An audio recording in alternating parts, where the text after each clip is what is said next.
evening, everyone, and a very warm welcome to all of you for our second session of our Gender at the Center webinar series. I'm Kashmira Debash from ITDP India, and I'll be moderating the panel today that focuses on women in transport, from passengers to professionals. And we're here today to attempt to explore the experiences of women from two perspectives. One, women as commuters, and two, women as part of the public transport workforce. Now, I think we are all aware of the challenges that women face in public transport today. And this is especially very critical with over 84% of women in India who rely on public transport for their daily commute. So addressing these challenges require interventions at the state level and at the city level, but it also requires a more holistic approach that focuses on three things. Number one, setting the foundation. So when we talk about foundation, it's about how do we ensure that our policies, our budgets are well embedded in our systems to be a little more gender responsive and to ensure that there is a long-term change. Number two is translating these policies into action so that these policies don't just stay on paper, but they find their way through, provision of better infrastructure, services, such that they actually reflect the needs of the women. And number three, that we don't often speak about, but we need to, which is communications. So this is becoming more and more important to socialize the narrative of inclusion in public transport. So this is not a men versus a women dialogue. It's about creating shared benefits of safer streets, better public transport, and more equitable access to economic opportunities. And this is very important now so that inclusion actually becomes a collective goal and not just a debate. So today we'll be focusing on these two aspects in public transport. First of all, the challenges that women face as commuters, whether that be safety, accessibility, and affordability. And we'll also hear from our experts who have worked with cities, who've worked with states, and understand the steps that they have taken to address these challenges, and more importantly, learn from these experiences. And second, we will also be discussing of women as part of the public transport system, such that they are in the workforce itself.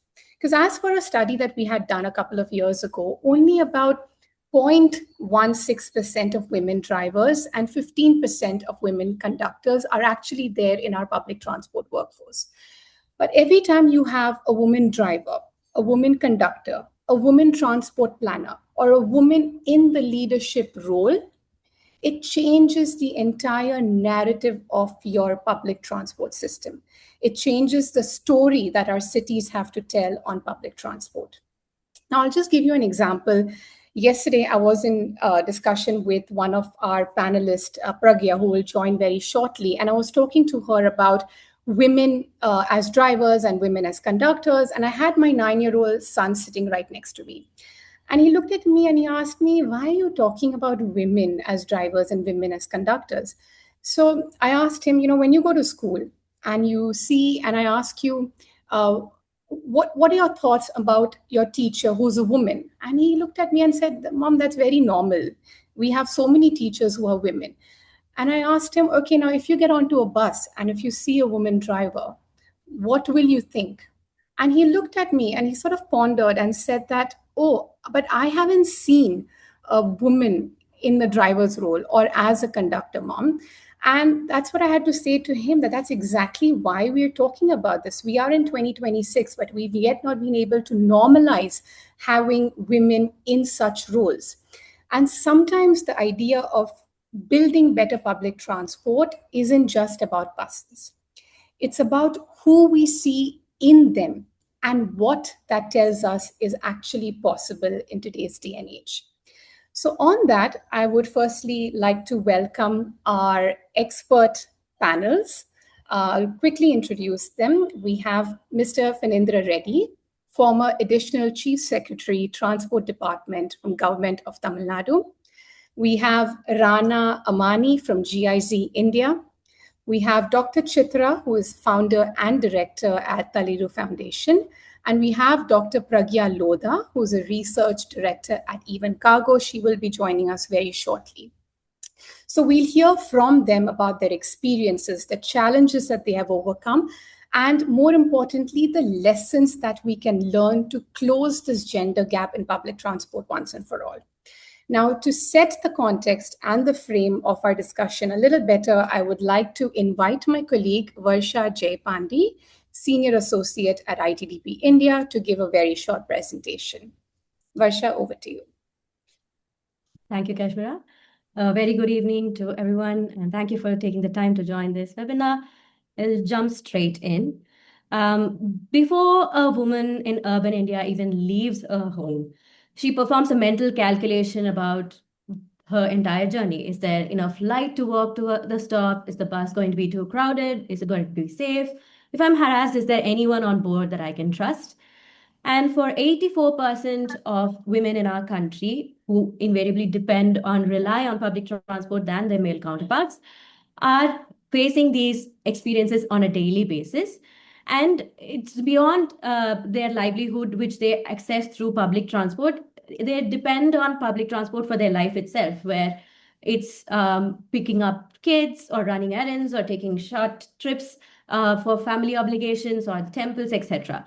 So the pattern of travel for women is much different than where it is for men, and they have to break their journeys multiple times for different aspects. And yet, for 56% of women, every day experiencing sexual harassment is a real possibility. And it's an invisible tax that they have to pay every day. And into 2024, as Kashmira mentioned, and even in 2026, it's more common for you to actually figure and see a women pilot than a woman bus driver. And to put the 0.16% in perspective, it's one female driver per 625 male drivers in the system. And because of such severe underrepresentation, their access to work in the public transport sector itself is limited because they lack very basic amenities like clean restrooms or well-lit depots and bus stops, even lack waiting rooms that are safe with privacy, and also experience a lack of harassment-free work environment. And to delve deeper into this subject, we, along with GIZ, conducted research to understand women's lived experiences, both as commuters and people part of the system itself. And we wanted to understand mainly what issues they face and how these can be bridged to improve their experience in the public transport. And to do this, we took two different approaches. One is through the Transport for All Challenge, we interviewed 78,000 women commuters across 48 cities across the country. And to inspect the system a little closer, we collaborated with ASRTU, that is the Association for State Road Transport Undertakings, and conducted 4 focus group discussions with 75 women drivers and conductors across 4 different cities. And they also conducted very detailed case studies in Hubli, Dharwad, and Bhubaneswar.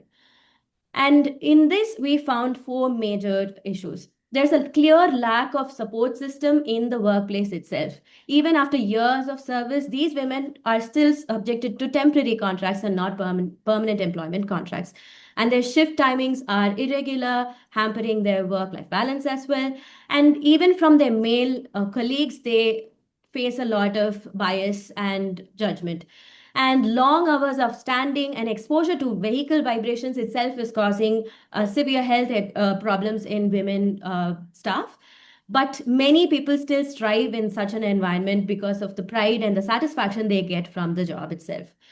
And while on the job, there are no basic amenities available for them, like there's no place to rest between shifts or between duty times, and there are no proper changing rooms at depots.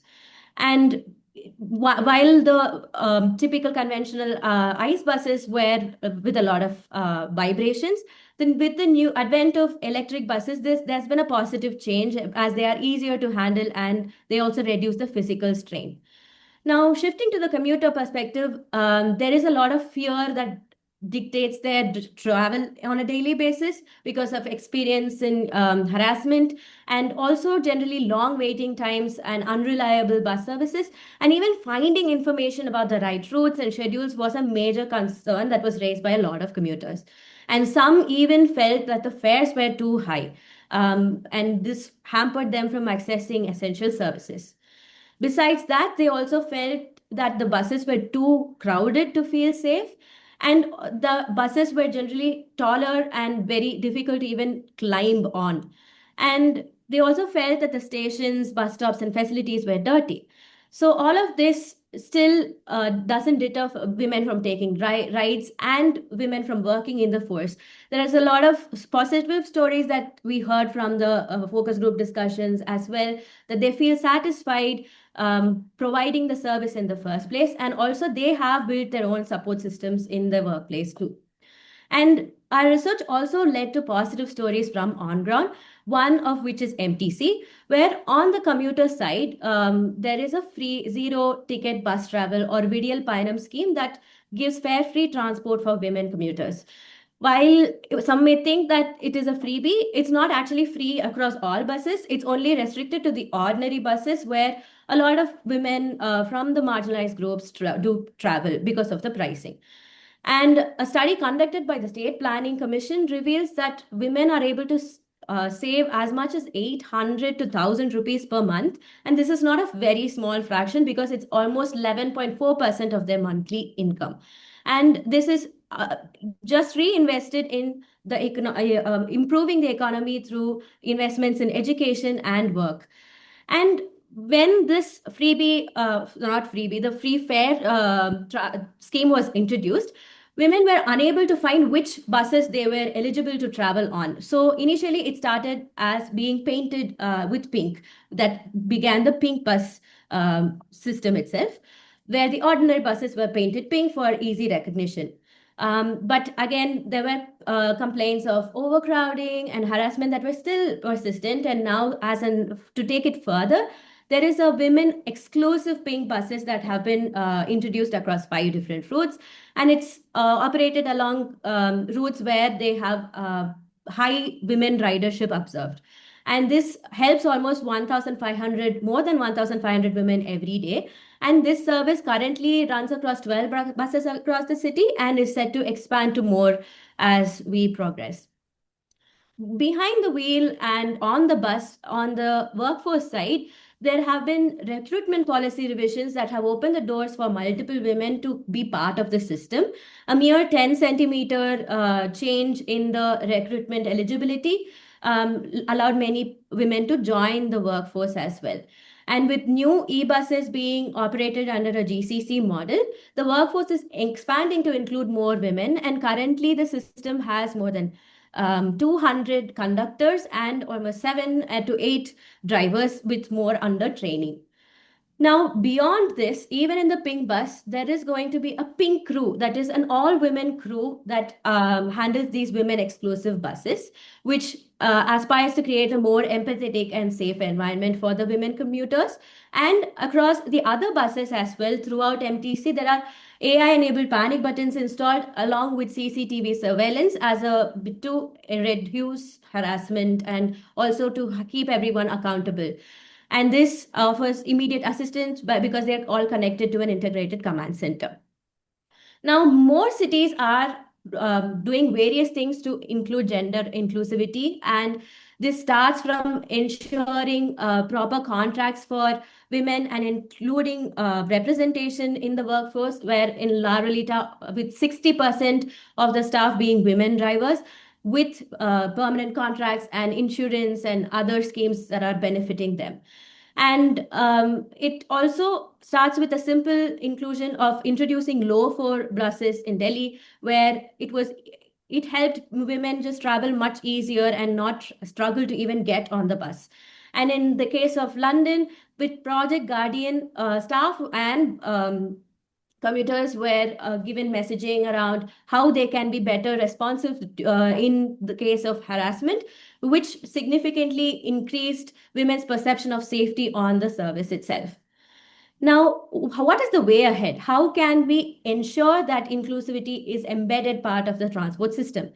It is a three-pronged approach where we deal with the workplace and the commute and the institution itself. In terms of the workplace, an equitable work environment needs to be created.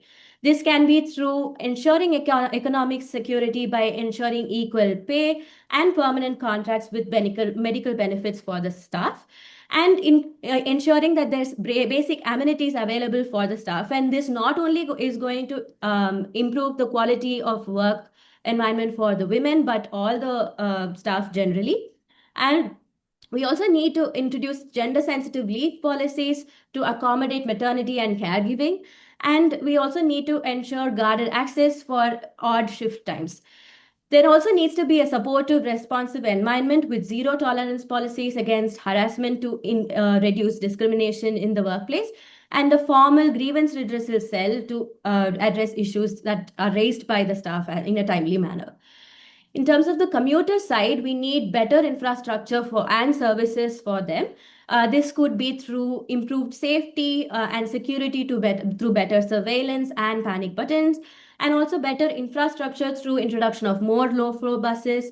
And even access to the bus stops is a major concern, as highlighted by commuters part of the surveys in T4A. So even pedestrian infrastructure to ensure barrier-free access and well-lit access to stations with hygienic restrooms and potable water that allow women to not be concerned about safety and cleanliness during their travel. And even operations need to be improved so that the waiting time for these women can be reduced.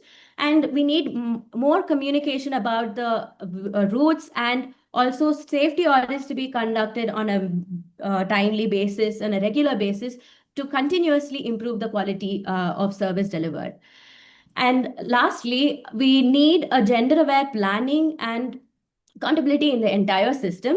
And this is built through capacity building for all the staff, with gender sensitivity models embedded into the training material, and also to improve visibility of women in the workforce by ensuring at least 50% of women staff at various roles, not just the drivers and conductors, but even the management and senior leadership roles as well.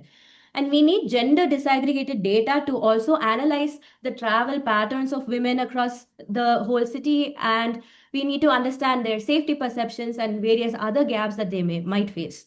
And these all need to be budgeted for and be part of a gender responsive budgeting, where all these fares for women are planned under it so that it's ring fenced and sustained along along the future.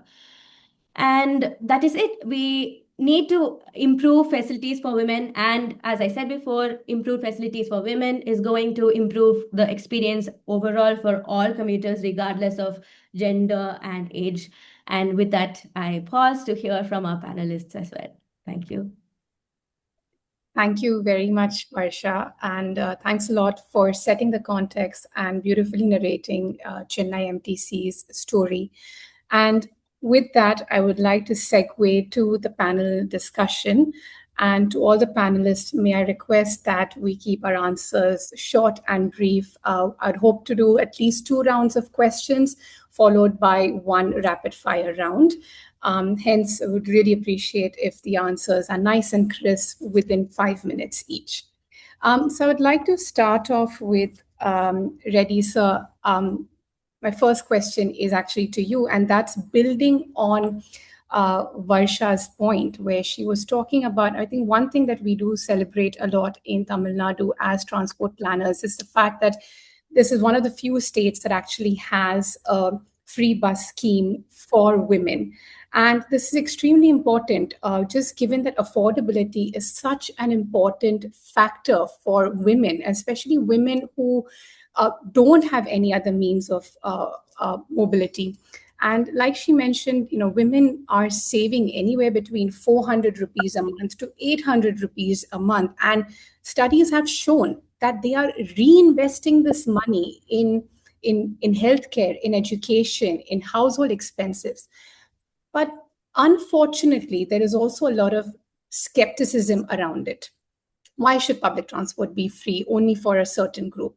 Especially when STUs are already under stress. Is this just another political agenda? Is it just another freebie?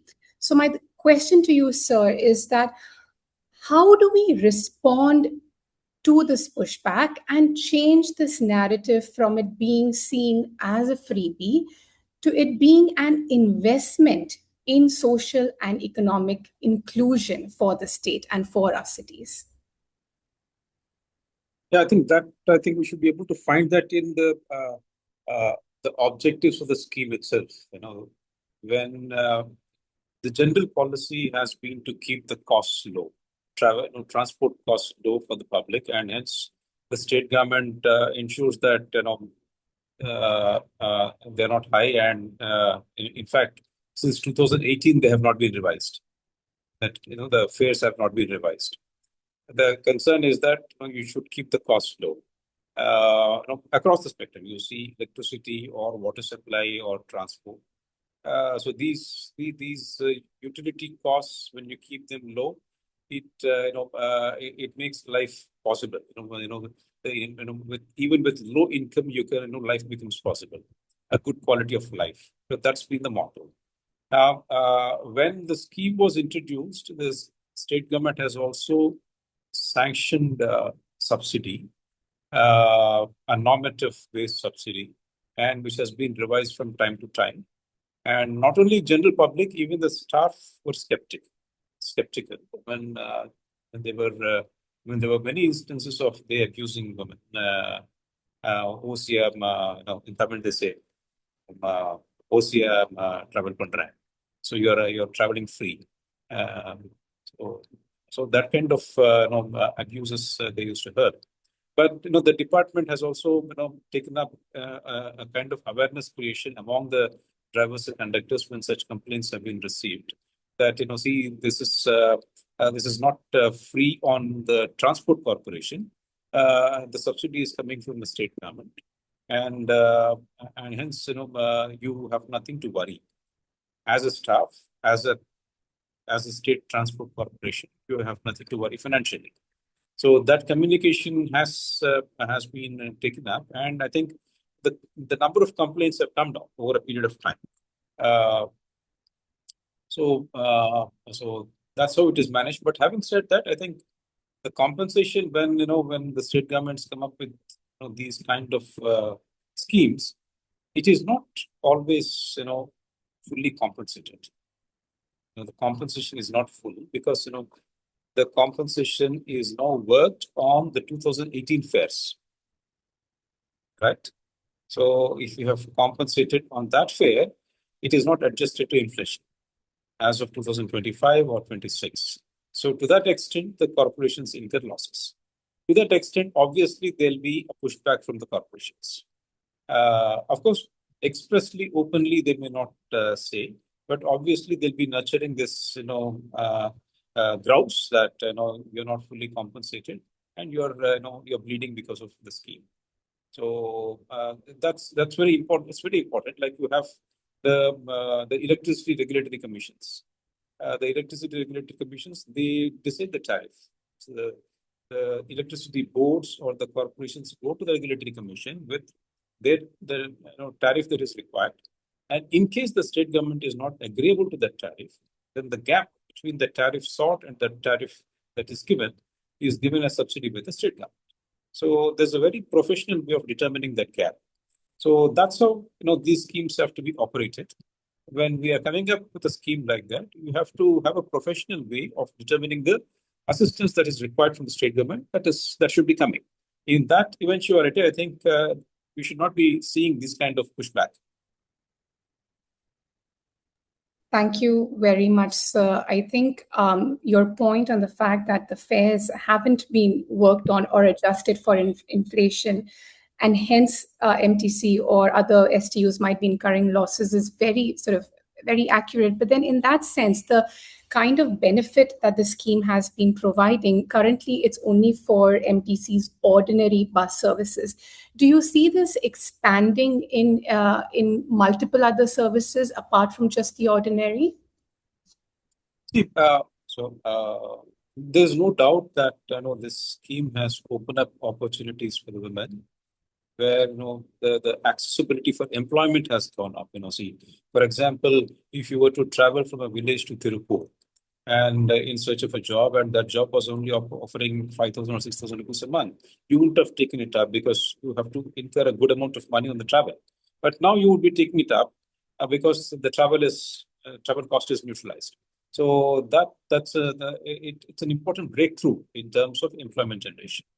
Even for the industry also, the industry is now able to access labor from the hinterland, from the rural areas.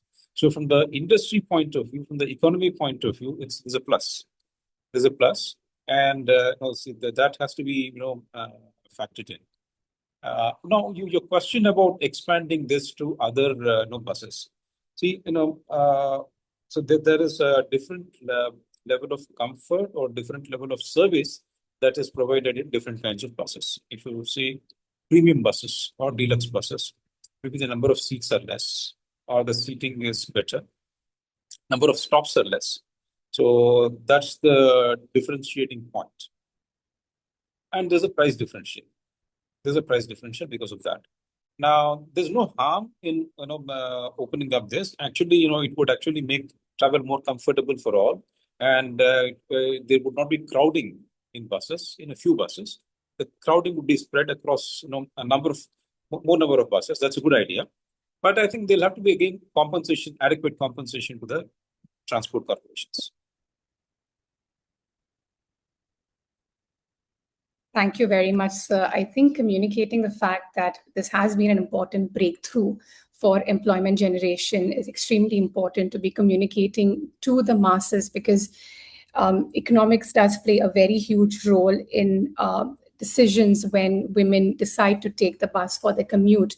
And moving on from focusing on the economic relief that women receive as commuters, so I will get back to you, but my next question is for Dr. Chitra.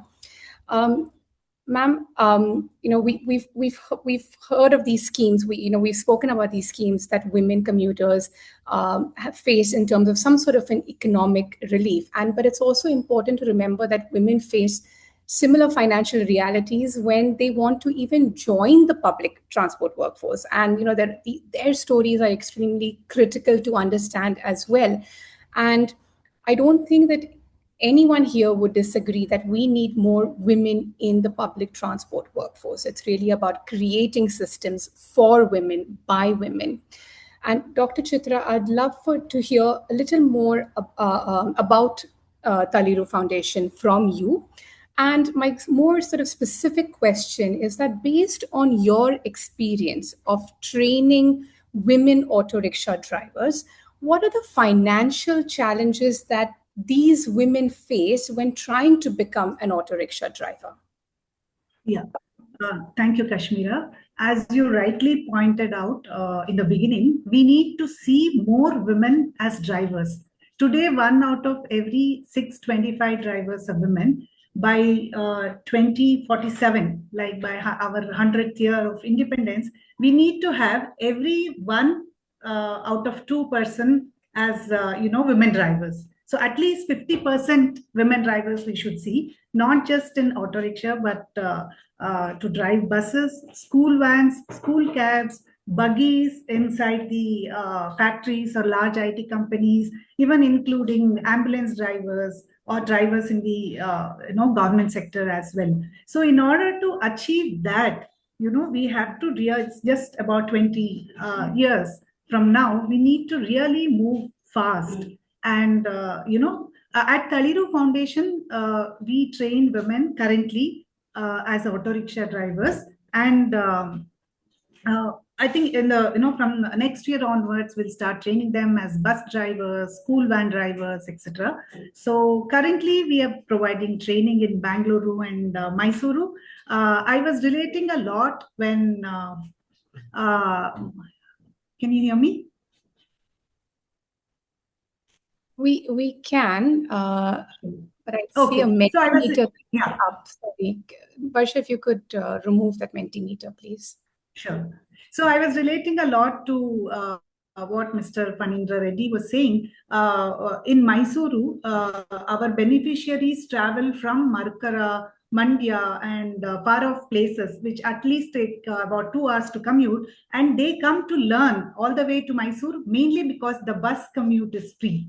Otherwise, they wouldn't have traveled that far. So this is something I was agreeing with him that yes, and you as well, that yes, it is creating social and economic it's inclusion. So what are the two big challenges that we face when we try to onboard women auto rickshaw drivers to start earning their livelihood by driving auto rickshaws? One, even today, people think that women are not good drivers. So we don't get rental access for women. It's very difficult. Men don't give their auto rickshaws for women to drive on rental basis. And there are fleet operators whose rentals are very expensive, and it is profitable only when somebody is driving auto rickshaws for more than 14 to 16 hours in a day, which for women it is difficult to drive for more than 10. I've seen women driving for 12 hours, but 8 hours is what everybody can comfortably drive. So rental option is a big no. And if they have to buy auto rickshaw, one foremost thing they need is a huge down payment, which they cannot bring. If they go into the market, they borrow at 8 to 10% per month interest rate, even to bring that down payment. Two out of every 10 women we have seen are eligible for bank loans. Assume that they get that down payment, they get the bank loan under SRTO MSME loan, which is very comfortable and they can repay. But 80% are not eligible for this loan because their CIBIL score is either moderate or very low. Those who fall under moderate CIBIL score, they are eligible to get loans from NBFCs, but 80 or 90% of them gets rejected mainly because they need to bring a co-applicant or a surety provider as a male family member. As a co-applicant and a surety provider. Most of our women are single, separated, and having financial difficulties. They will not get their father or brother to sign. Even if they get them to sign, the rule is such that they should be living in the same house. If they are living in a different house, they don't consider them as a co-applicant or a surety. So it's very difficult for women to get loan from NBFCs. And for those who have low CIBIL score, they don't get loan from neither of these bank or NBFCs. And most of them have low CIBIL score not because they have defaulted the loan. It's because somebody else would have taken loan in their name, made them sign the papers, and they would have defaulted the loan, and hence their CIBIL score is low. So there is no way for them to improve their CIBIL score. If there is a default payment, they will never get a loan in their lifetime. So these are the two big challenges, especially when it comes to the financing part, is what we face today. Thank you so much, Dr. Chitra. And I think when we were having this discussion earlier, the first thing that you also said is that, but the male auto drivers don't need a co-applicant. They can apply for it themselves, but it's only the women who actually require a co-applicant, and that too, the co-applicant needs to be a male. So that's a very, very interesting. Thank you for bringing this up. There should not be any gender difference while processing an application. I still don't understand why that exists. Yeah. No, that's a very fair point. All right, thank you so much, Dr. Chitra. Rana, my next question is to you. So, we've heard Dr. Chitra's challenges when it comes to when we're training auto rickshaw drivers, the challenges that they've faced, especially from the economic perspective. But through GIZ's study in Bhubaneswar, as well as in Hubli Dharwad, where more and more women are actually being trained and recruited as bus drivers. And even in Varsha's presentation, she did talk about how the electrification boom in Chennai, in MTC, has given access to more women to join the workforce. But Rana, from your experience and GIZ's studies, bringing women into the workforce is actually more than just about training them, right? There are also multiple practical barriers that are making it very difficult for women to not just take up these jobs, but actually continue in these jobs. So I'd love for you to sort of reflect on why aren't we seeing more women as bus drivers, and what are the basic services, the basic support systems that are required to enable them to join the workforce, but more importantly, sustain in this workforce? Thank you, Kashmira. I think we often assume that barrier is skill, but in reality, it is the system around the job that excludes women. So, firstly, the entry is a big barrier, and getting a heavy vehicle license is an expensive, time consuming, and not designed keeping women in mind.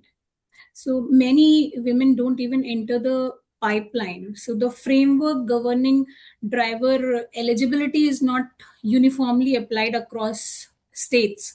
So certain provisions are interpreted or adopted differently rather than being consistently mandated. So there are some structural constraints within the system. Even after obtaining a commercial license, drivers are typically required to have a minimum of 2 years of prior driving training or experience to be eligible to be a bus operator or to operate buses. For new entrants, especially women, this is a major barrier to their entry to become a bus driver. In addition, there are physical eligibility norms such as height requirements which exclude women in several states, but now there are being changes being made in the norms with several states are making changes, and other states need to still make these changes. And with the electric buses, the adjusting of the seat and the adjusting of the steering wheel is also helping in that. But then we come to the second thing is the work conditions that are not enabling long and unpredictable shifts, early morning or late night duties. Then comes the safety aspect to it, lack of basic facilities like clean toilets, rest areas, safe reporting points, make their job structurally very difficult. Third is, I think, mobility to access job itself. That's a big challenge if a woman has to report at 5 a.m. in the morning to a depot, which is far from her home. So, without a very safe and reliable first and last mile option, that's very difficult for them to do that. And finally, I think social norms are there that and caregiving responsibilities that even if there is some emergency at home or she has to take care of her child is sick, then the women will be the first one to take a leave and be at home and able to support their family. So if cities are very serious in bringing about women into workforce, we need to move beyond just training and focus on other things like regulatory reforms to remove exclusive criteria and standardize enabling provisions across states, subsidize and accessible license pathways, then safe and gender responsive depot infrastructure like toilets, restroom, lighting, cameras, and roster design that allows the predictability and flexibility for them, first and last mile support or transport for the women staff. And very important is the institutional policies that recognize and support women employees and not just treat them as exceptions. So women are not failing the system, it's the system that is not designed for them. So we need to design the entire system for them. And I think policies and structural reforms and basic setups in the cities at different levels of the organization are very important in supporting women to take up such roles. Thank you.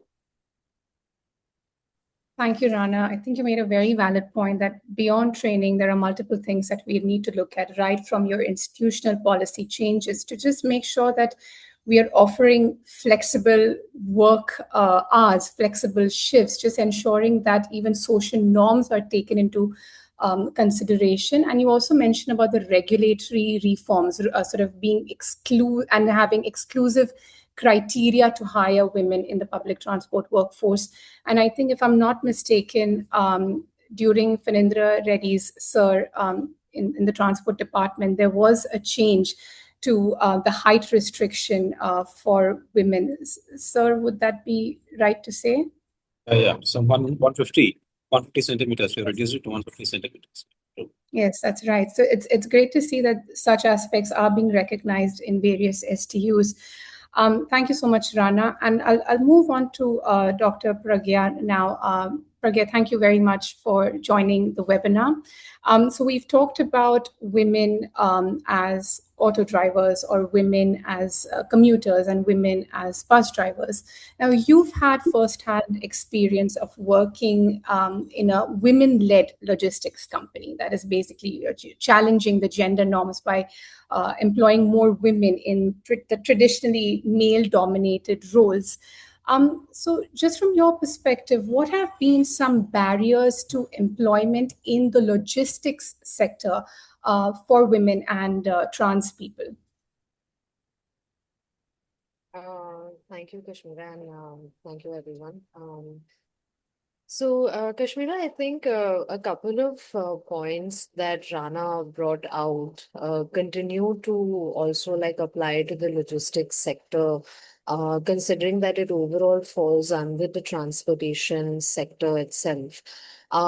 Something that we found out, and if I have to talk more from the evidence of the needs analysis that we conducted as part of our work, is to also highlight that I think apart from a lot of infrastructural challenges that Rana spoke about, I also had the opportunity to hear Dr. Chitra speak about a couple of things when it comes to Pink Auto, because Gujarat also has I think runs the Pink Auto services, which is one of the success models that is being tried to scale up, upscale, and also escalate in other areas.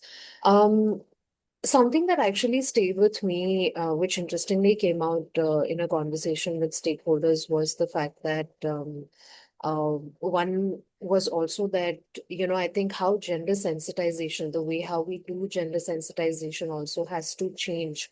Because interestingly, as part of the community engagement that we conducted with the women who were actually working, and we wanted to understand that would they be interested to work in logistics. Because again, it's like, if we see the proportion of women in the logistics industry is still extremely low.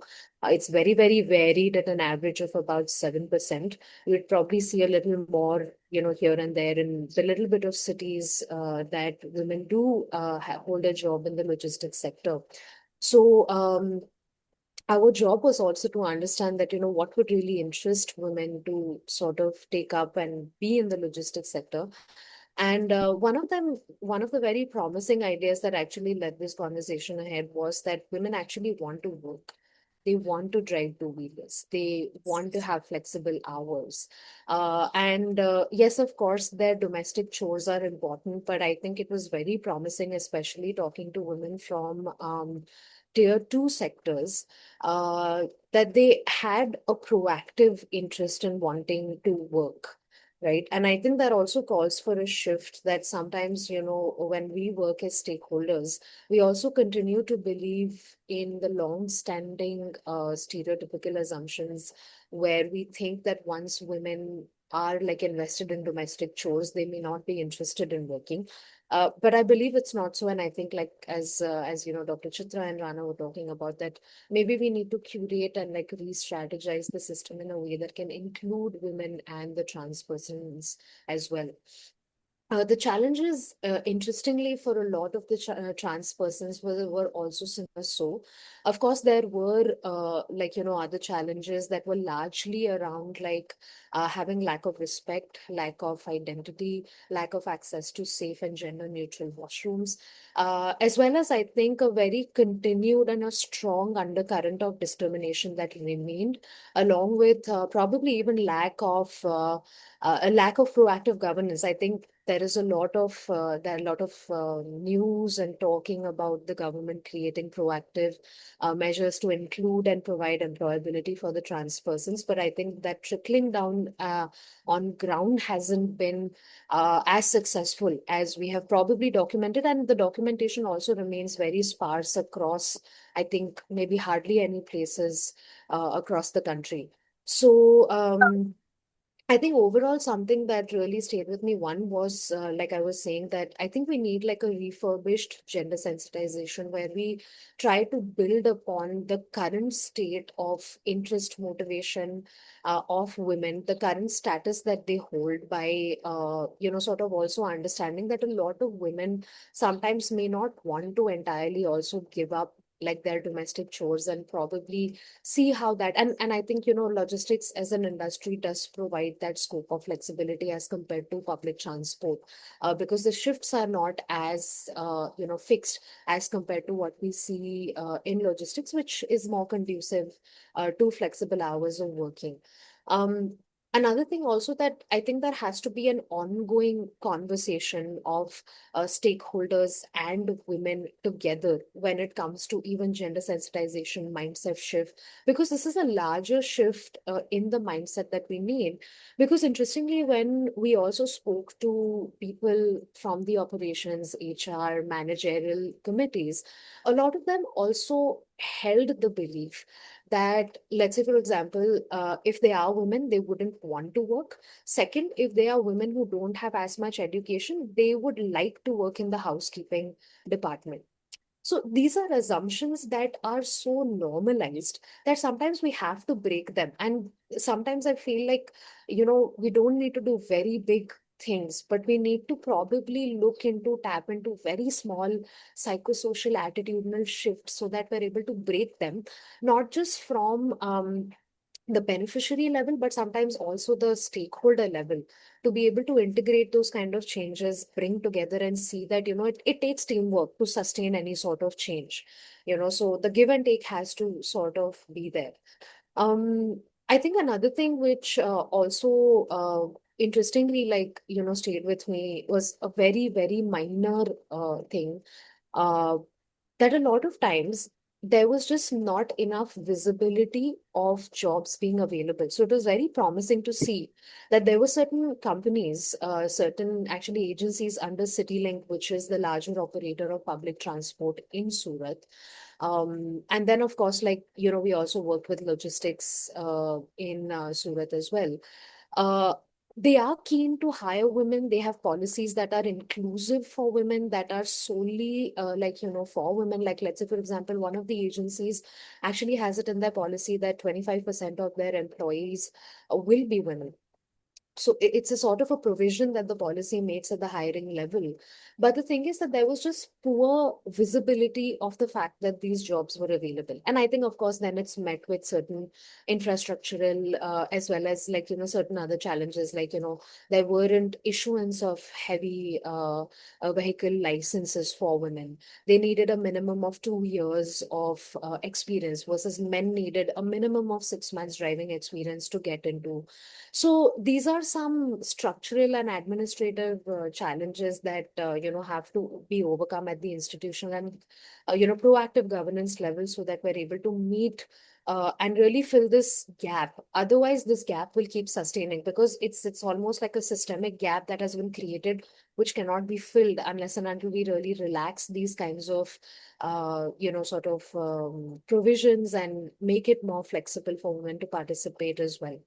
Um, to be specific to the logistics industry, I would actually say that it was, I want to probably share some, good insights from the study that we had also, was that it was very promising that, women who actually have worked as housekeeping for anywhere between 5 to 9 years, showed proactive interest in wanting to learn like two-wheelers, in wanting to learn how GPS navigation works, held interest in having a job as well. Of course, they wanted that jobs should probably be nearby. They should have flexible working hours, which is of course a fair demand. But somewhere down the line, I think if there's a way to meet these needs, there is certainly like scope for the industry to have more women come on board as well.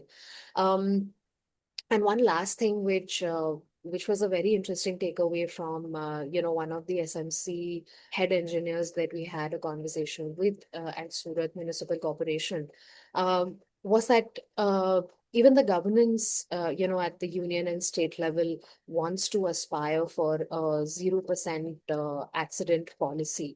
And in our conversation, it very interestingly came off that though, of course, men are more trusted inherently as drivers, as a nature of how men's dominance has existed in the transport industry, including public transport and logistics.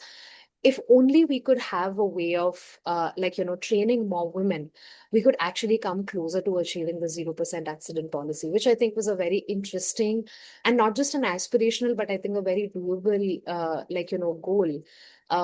And I think this is what we have to keep working towards. Like, we set aspirations so that we can keep moving towards them.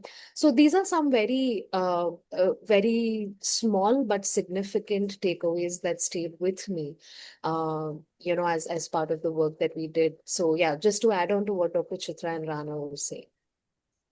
Thank you. Thank you so much, Dr. Pragya. I think the point that sort of is being reiterated through multiple speakers is the whole refurbishing of gender sensitization and the change in the mindset. And I think Dr. Chitra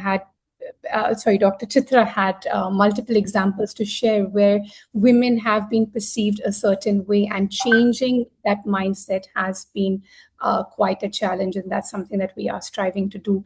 But before I go on to my next question, I think, Varsha, we have a quick Mentimeter round. Would you like to display that, please?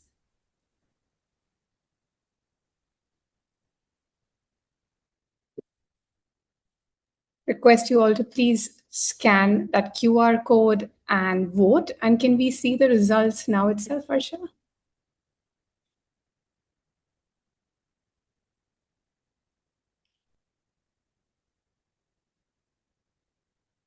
So the question is, what do you think is the most important intervention that would encourage women to join the public transport workforce? Select your top 3.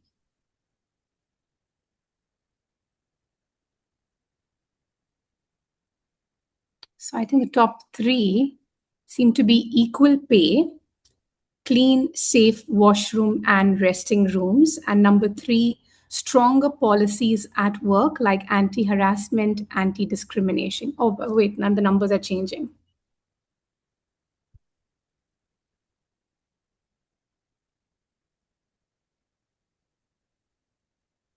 Gender-sensitive eligibility criteria has also sort of topped that list.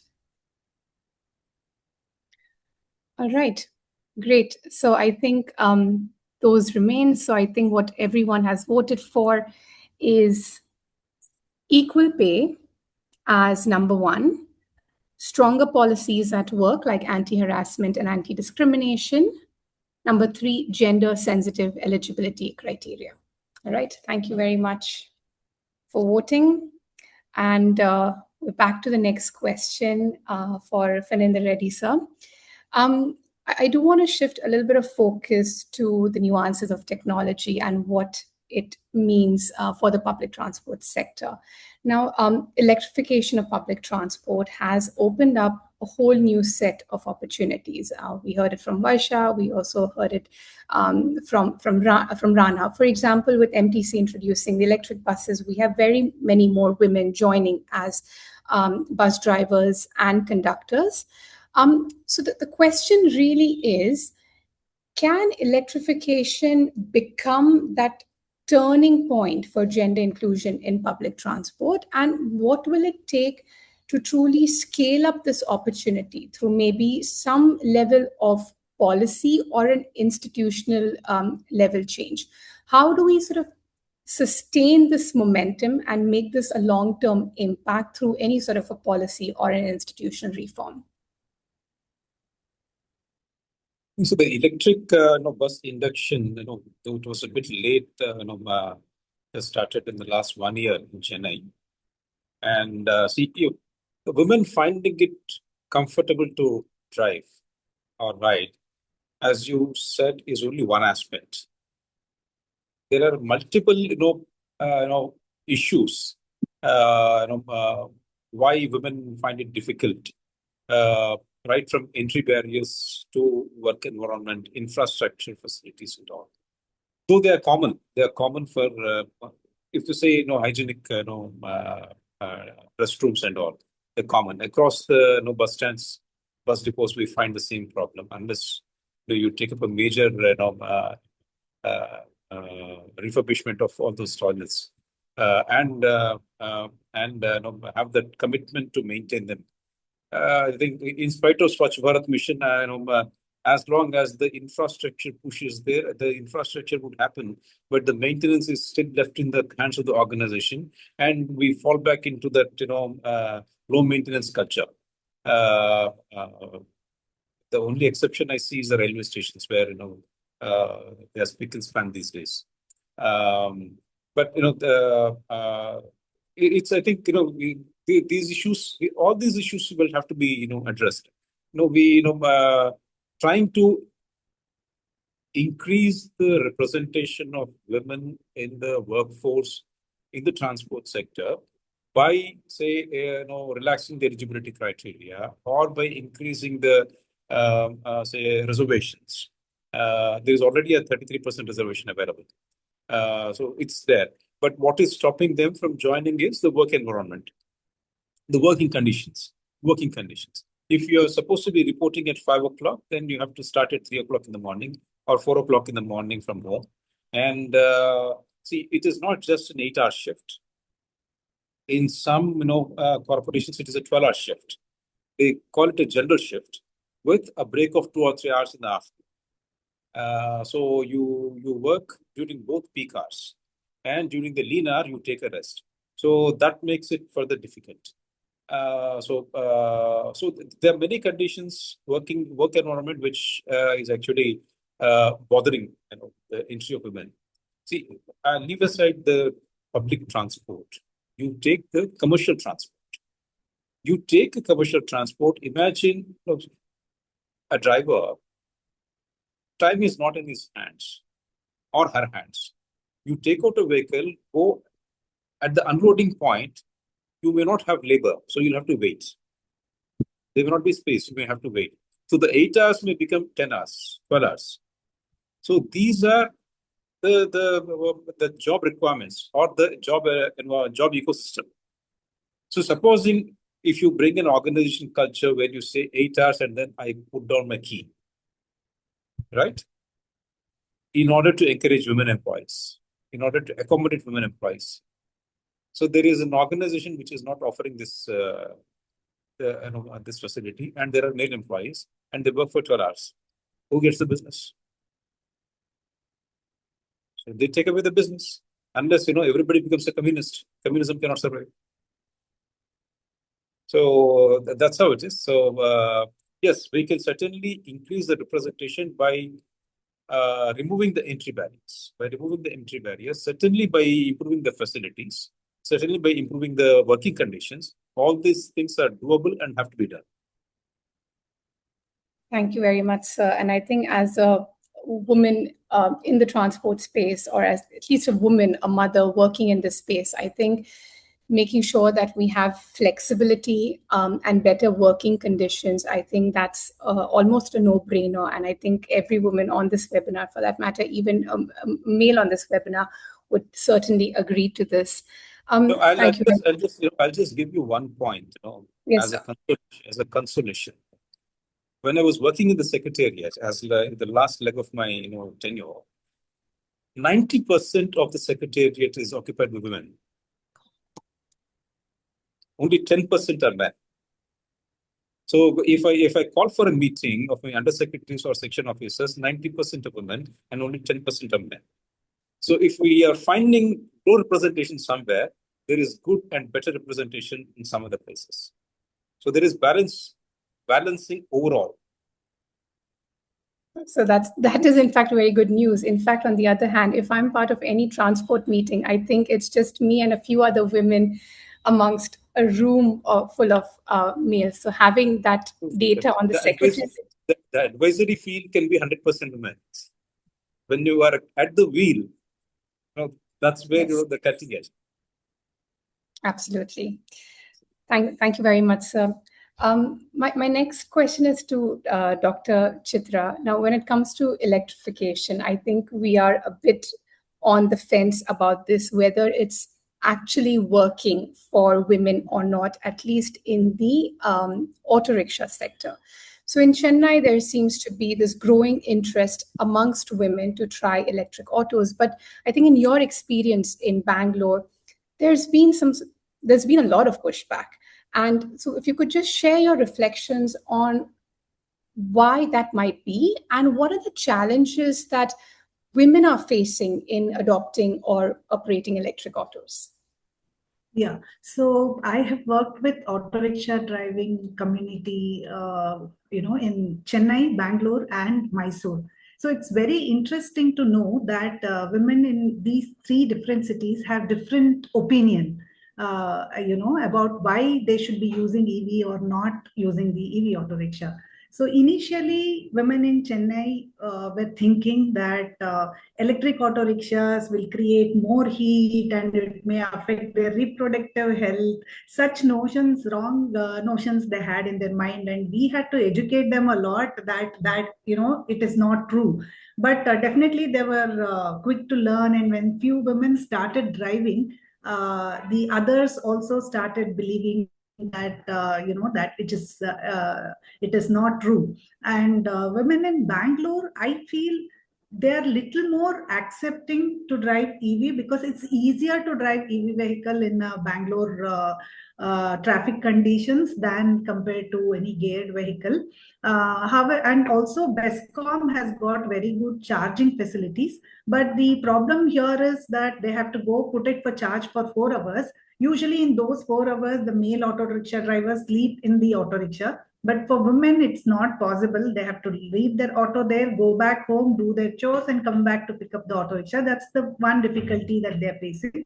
And the second difficulty is EV auto rickshaws are more expensive than compared to CNG or LPG auto rickshaw. So as I discussed earlier, access to finance is so difficult, and to get additional lakh or lakh and 20,000 rupees more to buy an EV auto rickshaw actually pulls them back, and they want to say no. Let my first auto rickshaw be a CNG vehicle, and when I'm able to save more money and able to buy on my own, I will go for EV. Is the thought process that they have.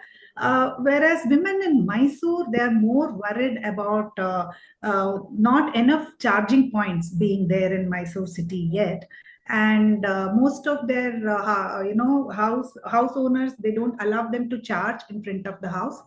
In Bangalore city, women live in the lanes which are very narrow. They can't even take their auto rickshaw to their house to charge, so they are forced to charge in the Bescom or any other government public infrastructure facility available. And private charging facilities are more expensive compared to the what is given by government. So we need to have more of infrastructure provided by government. And in Mysore, women, most of them, they also go by what their friends, male colleagues who are driving auto rickshaws have to say about EV vehicle. So even the guidance comes from them, and they say, hey, there is no resale value for EV auto, hence don't go for it. So these are the various reasons why women are not wanting to drive EV vehicle, in spite of it's very easy to drive an EV vehicle, especially in the city environment, and easy to maintain compared to other auto rickshaws. So these are the reasons that pull them back from owning an EV auto rickshaw.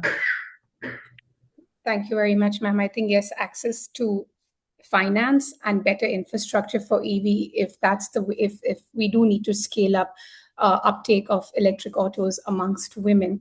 Rana, my next question is to you, and sort of building on Phanindra Reddy sir's question on how do we retain women as drivers or as conductors, leveraging the momentum of electric buses, but then sir also talked about better working conditions. So all in all put together, from your experience in Bhubaneswar, could you reflect on what are some 2 to 3 key absolute takeaways if there were more cities wanting to follow the path that cities like Chennai, cities like Bhubaneswar have been doing to make public transport workforce more inclusive?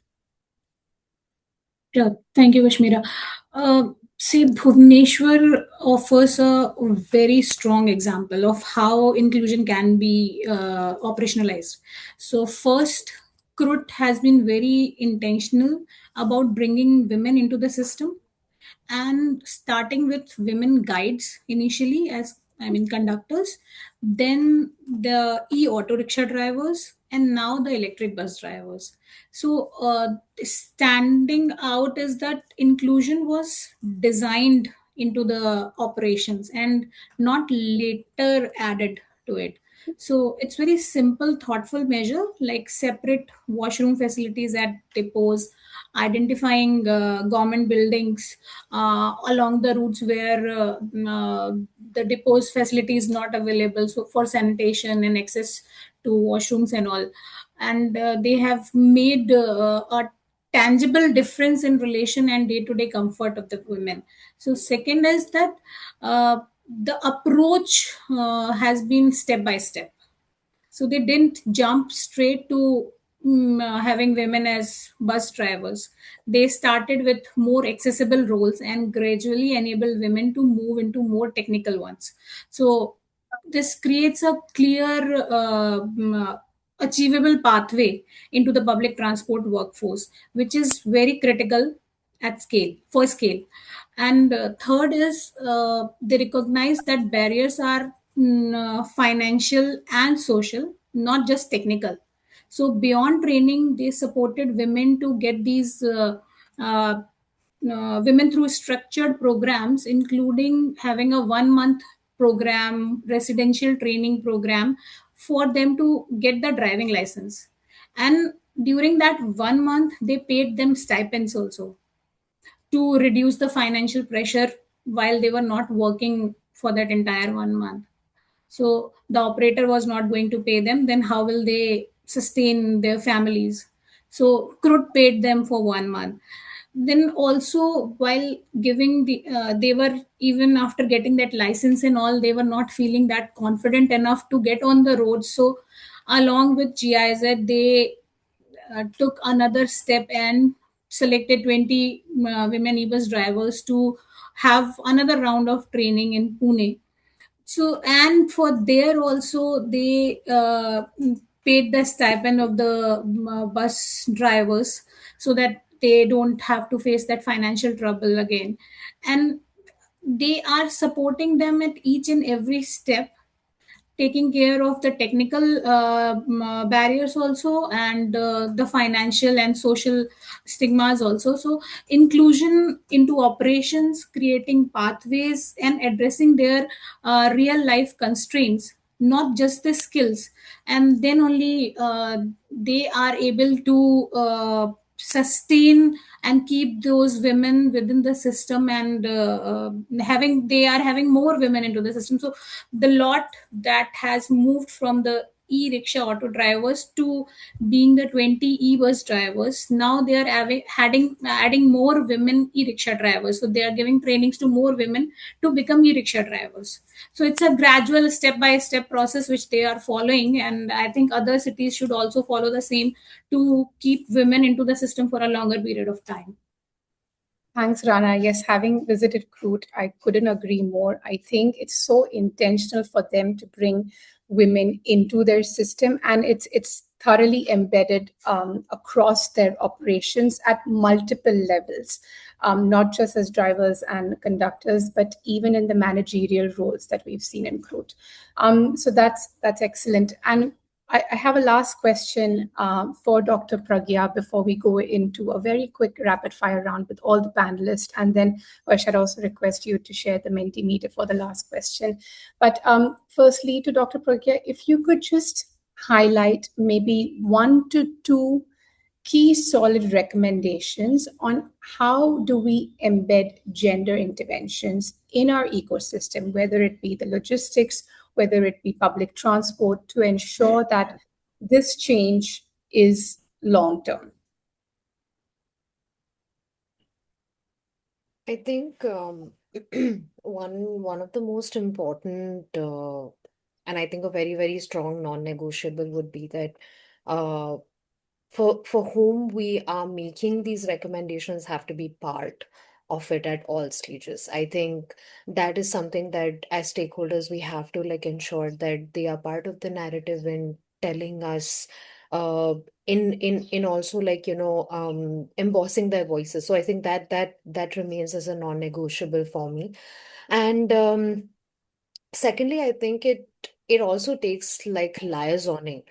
Something that we have to understand is that intersectional work is at the heart of any like industry succeeding like in a sustainable manner, which means that we can't just have the responsibility of just one stakeholder doing everything.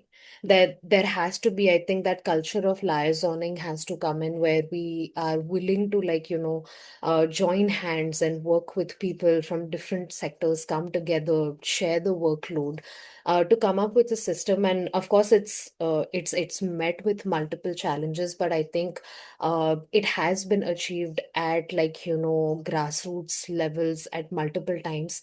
And I feel sometimes we have to like push, like sometimes I feel that resources, wherever there are resources, we don't always have to look at resource exploitation. People who come, especially stakeholders who come with privilege and resources, also have to look at resource creation for long-term sustainability. So I think these would be two thoughts that immediately like come to mind.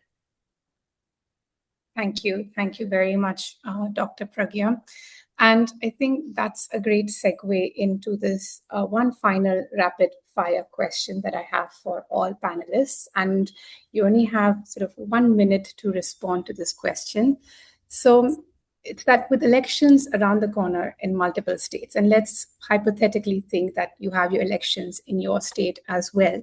If you could ask your political parties to include one gender-focused priority in their manifesto from the mobility sector and in the mobility perspective, what would that be? It's open, so maybe I know Phanindra Reddy sir is smiling, so maybe he can get this conversation started. I think we've done quite a bit. I think if we have to take it to the logical conclusion, then I think we will have to expand this facility to the deluxe buses also, deluxe town buses. So that will be a good extension of the initiative. Thank you, sir. I was really hoping that you would bring this point to light. So thank you very much. Dr. Chitra? Yeah, so I'm a little greedy. I have 3 asks in 1 minute. So give simple interest, 100% loan to buy auto rickshaws for women in Bangalore, Mysore, Mangalore, Hubli, Dharwad, and similar A and B category cities. Then second ask is create pink depots, something like Tangudana, where they have charging facility, resting place, clean toilet, cafeteria, etc. And the third ask is, in consortium with GIZ and IDFCs, we are creating self-help groups in the transport sector, which is first of its kind. And pilots like these needs to be supported so that it can grow as naturally as self-help group has grown in agriculture sector. So these are the 3 asks for me from my side. Yeah. Thank you. Thank you. And we would absolutely, yes, love working with you and GIC on this as well. Rana, over to you. I think institutionalized gender inclusion, have a gender lab, so that all the policy, procurement, operations, everything, so the new investments in public transport automatically creates opportunities for women. Absolutely, institutionalizing this is very important. And Dr. Pragya.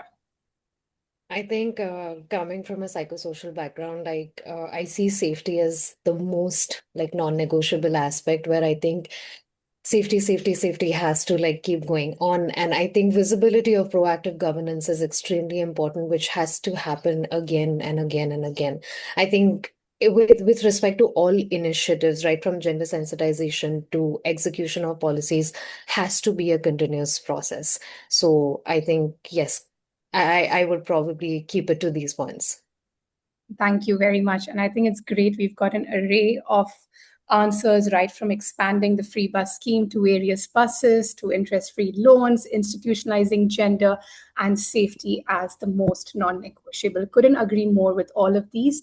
And I think we also have an opportunity to hear from the audience. So if you all had an option, if you all had a chance to meet with your political party, what is that one ask that you would definitely push for? I think there are people sort of answering in the chat box as well. Creating a skill plus framework for skilling to create opportunities for women at scale. Thank you, Rajeshwari from Azad Foundation. More women behind the wheels, yes.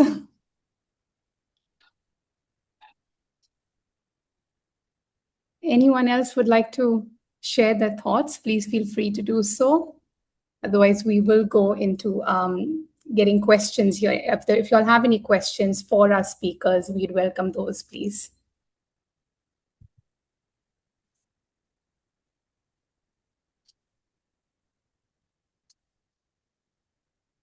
Do any of you have questions for the speakers?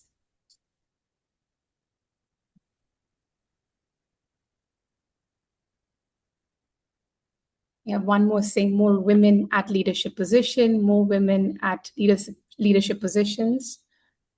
That's two of them.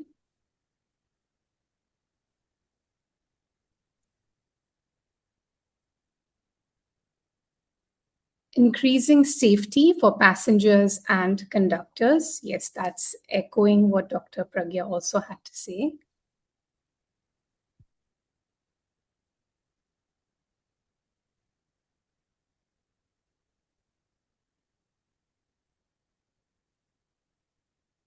All right, so I think we've got a great set of answers of what you would ask your political parties if they could include one gender-focused priority in their manifesto, and hopefully somebody from those parties are actually listening into this webinar. But all in all, thank you very much. I will ask just once again whether anyone has any questions for our panelists.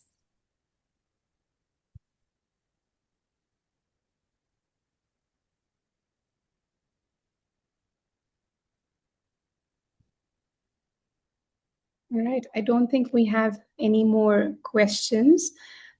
So with that, we do come to an end of our webinar. I would just like to firstly say thank you to our audience who stuck around for this 1.5 hour long session. Thank you very much, and I hope you found this conversational very useful and you have some key takeaways on what you can do in your ability or your capacity to make sure that women are included in the mobility sector. And next, I would like to really thank all our panelists for taking the time out and sharing their insights on this webinar. Phanindra Reddy sir, Rana, Dr. Pragya, Dr. Chitra, thank you so much once again. And yes, thank you. And we will conclude the webinar now. Thank you.